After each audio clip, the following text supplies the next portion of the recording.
Sir मैं हाथ जोड़ के बोलता हूँ कि एलोपैथिक में मत जाइए। हाँ। कुछ भी हो जाए एलोपैथिक मत जाइए, क्योंकि एलोपैथिक वाले आपको समय नहीं देंगे, वो डिप्रेशन में डाल देते हैं। हाँ, डिप्रेशन डाल देते कैसे गुरुजी? ये अरे बहुत गंभीर बीमारी हैं। है हाँ, गुरुजी। हम लोग ऑफिस में वर्क करते थे तो ऑफिस में वर्क करते थे। हाँ 2-3 साल हमने मोस्टली जैसे सुबह हम चाय पिए, दिन में दोपहर में चाय का और शाम को सीधे डिनर होता था। माने केवल डिनर करते थे, बाकी चाय पीते रहे। हाँ मतलब कभी कभी का हफ्तों ऐसा हो रहा है। तो गुरुजी फिर हमको लगा जैसे हल्की सी जलन सी मची, तो मैंने 1 आध महीने तो लोकल बांदा के डॉक्टरों से दिखाया। MRI कराए, CT स्कैन कराए, अल्ट्रासाउंड 3-3 करा डाले, कहीं कुछ नहीं निकला। फिर बाद में पता चला ग्वालियर में एंडोस्कोपी होती है, चूँकि बांदा में होती नहीं, तो ग्वालियर गए तो बोले आपको अल्सर हो रहे हैं। तो गुरुजी 3 महीने उनकी दवा खाई। तो मैंने जैसे ही 2-4 दिन के लिए दवा बंद करी तो मुझे लगा कि कुछ सिम्टम फिर हो रहे हैं, तो हमने कहा ऐसा है, हो सकता है नॉर्मली हो। फिर गुरुजी मैंने आपका वीडियो देखा यूट्यूब पे, वीडियो देखा, हमने कहा अब पास में हैं, जॉब भी कर रहे हैं, तो हमने कहा यहीं दिखवा लेते हैं गुरुजी को। कितनी दूर है? बांदा से चित्रकूट 2 घंटे का रास्ता। फिर गुरुजी मैंने आपका इसी से वीडियो के माध्यम से एड्रेस देखा, फ़ोन करा, फिर मैं दिखाया, तो मैं अब तो स्वस्थ हूँ। ठीक। हाँ, ये एंडोस्कोपी कराई, ये हमारे आलोक कुमार जी हैं, उम्र 30 साल है, और इन्होंने एंडोस्कोपी कराई तो साफ आया था कि ग्रेड 3 अल्सर्स। जी गुरुजी।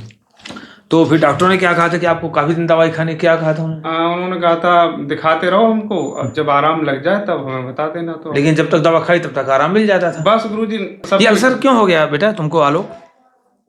गुरुजी चाय पीते थे, अभी बीच में जून के मंथ में हमारे भाई साहब खत्म हो गए, तो हम लोग खाने पीने का रूटीन सब खत्म हो गया। हाँ। तो जून का वो गर्मी का मंथ था, गुरुजी बांदा में भी गर्मी पड़ती थी, तो ये सब मतलब जो भी हुआ इसी से मुझे। फिर डॉक्टर ने कह दिया कि आपको IBS हो गया। हाँ फिर गुरुजी उन्होंने बोला अब आपको दर्द हो रहा है साइड में, तो अब IBS की दवा लेना। तो हमने क्या कहा था तुमसे IBS के बारे में? गुरुजी आपने कहा था बस नाम जप करो और दिमाग से निकाल दो। हाँ। और गुरुजी जब से मैंने ये किया, ना मुझे IBS ना कुछ। नहीं, एक और समझो, हमने कहा था कि IBS तो दुनिया में सबको है। हाँ गुरुजी, याद है ना? हाँ। मैंने कहा था कि IBS तो दुनिया में सबको है भाई, इरिटेबल बाउल सिंड्रोम, ठीक है ना? और कुछ ऐसा नहीं। देखिए, अगर आपके मस्तिष्क में चिड़चिड़ापन है तो आपके आंतों में चिड़चिड़ापन आएगा। आंतों का माने गट का और ब्रेन का बिल्कुल समवाय संबंध है, आपसी संबंध है। अच्छा, चरक कहते हैं कि प्रणेता च मनशः, वायु ही मन का प्रेरक है। अगर जिसको हम लोग गैस, आप लोग गैस कह देते हैं, हम लोग आयुर्वेद में वायु कहते हैं ना, तो वायु का जो मूल स्थान है वो नीचे, नाभि से नीचे जो है वायु का स्थान है। अगर वहां पर वायु बिगड़ गया, दूषित हो गया हमारे खान पान की वजह से, अगर हम अच्छा खान पान करेंगे तो वायु शुद्ध रहेगा, गलत खान पान करेंगे तो तमाम तरह के गैसेज उसमें बनेंगे, वही वायु जो है गलत हो जाएगी, विकृत हो जाएगी।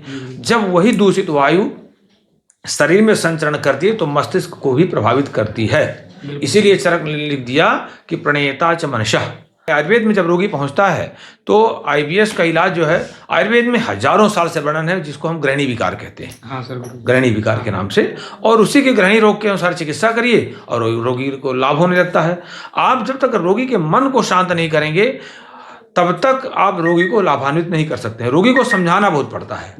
हमने आपको समझाया था कि देखिए ये कोई बहुत बड़ी बीमारी नहीं है, आप परेशान न होइए और आपको सब ठीक हो जाएगा। बाद में तो कहने लगते हैं तो आपको भयंकर अल्सर था। हाँ।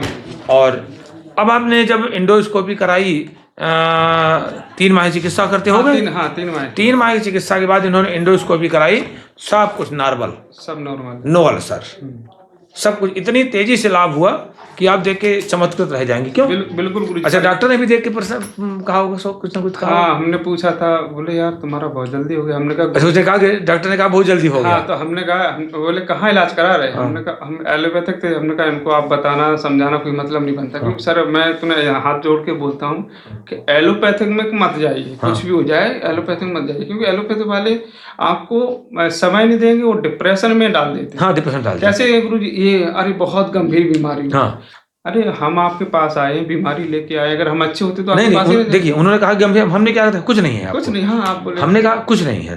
देखिए अगर रोगी को हम कह देंगे तुम जल्दी, किसी को कह दीजिए कि आप मर जाओगे, तो ऐसे मर गया। गुरुजी वैसे ही मर जाएगा वो, ऐसे समय से हम पहले लोग मर क्या जाएगा। कहते हैं, देखिए हम आयुर्वेद और एलोपैथ में यही अंतर है। आयुर्वेद में हम लोगों को पढ़ाया जाता है, हम भी अपने शिष्यों को पढ़ाते हैं, तो हम कहते हैं दवाइयाँ कम, सलाह ज़्यादा, काउंसलिंग ज़्यादा। एलोपैथ में सलाह बिल्कुल नहीं, दवाइयाँ ज़्यादा। गुरुजी वो तो ये कह देते आप दवा खाओ, सब कुछ खाओ। बताइए, मतलब जो आपने गुरुजी हमको 2 महीने हो गए, 3 महीने खाते खाते आपने बोला कि सलाद नहीं खाना हाँ और फूड नहीं खाना। हाँ, मैंने गुरुजी बस सुबह खिचड़ी और रोटी सब्जी, मतलब पका हुआ खाना जो आपने बताया मैंने वही खाया, और मैंने अलग से और दवा। देखिए सर्वेषाम रोगाणाम निदानम कुपितम भला, सर्वे रोगा मंदे अग्नौ। देखिए मैं आपको बताऊं, आयुर्वेद कहता है कि सर्वे रोगा मंदे अग्नौ सुतराम उदराणी च, सभी रोग मंदाग्नि से होते हैं, माने इनडाइजेशन से होते हैं। आपकी जो इंटरनल फायर है, माने अग्नि है, जो पचाने वाला जो तत्व है वो कमजोर पड़ जाता है, उसकी जो पोटेंसी है, उसका जो पावर है कमजोर पड़ जाता है। अब हम सलाद इसलिए मना करते हैं कि आप ये बताइए कच्ची चीज जल्दी पचेंगी कि पकी? पकी जल्दी पकी जल्दी। एक सिद्धांत है, जो चीज अग्नि से संस्कारित हो जाएगी, अग्नि के प्रोसेस में आ जाएगी, उसमें अग्नि तत्व प्रवेश कर जाएगा, तो वो सुपाच्य हो जाती है। जैसे पका हुआ पानी, कच्चा पानी हैवी होता है, पका हुआ पानी हल्का होता है। तो इसी तरह सलाद है, सलाद बुरी चीज नहीं है, लेकिन सलाद को पचाने के लिए आपका डाइजेशन बहुत अच्छा होना चाहिए। बिल्कुल। अब उधर आपको अल्सर है, उधर कह रहे सब खाओ, तो आप जैसे सलाद खाएं, कच्ची चीज खाएंगे। अच्छा, इन लोगों ने सलाद के नाम पर बहुत फैला रखा है, सलाद सलाद। तो जैसे आप सलाद खाएंगे या कच्ची चीज खाएंगे, तो जहां पर घाव है ना, अल्सर मीन्स घाव, अब घाव हो तो जब फिर लगेगा, तो घाव और बढ़ेगा, चिड़चिड़ाएगा।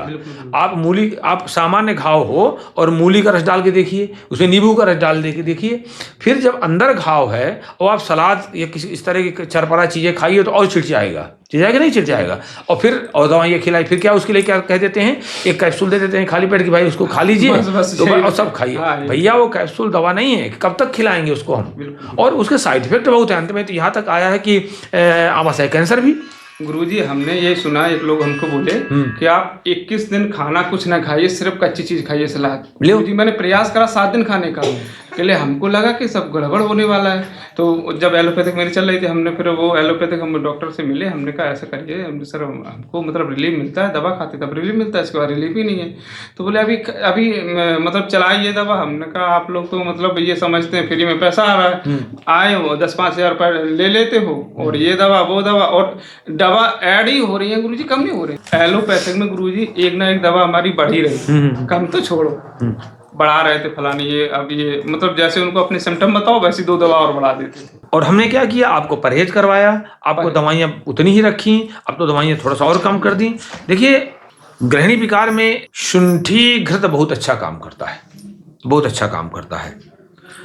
शुंठीम तो 12 फलाम जलद्रोणे विपाचयेत, चतुर्भागावशेषम तु कफायम अवतारयेत, सर्पिषा प्रस्थमात्रम च दुप्रस्थ क्षीर संयुतम, शनैर्मृद्विग्ना सम्यक मृदुपाकम पचेत घृतम, गृहिणी दोष जातस्तु अकुच्छ रोगो विनश्यति, शुंठी घृतमिदम नामना श्रेष्ठम कश्यप निर्मितम।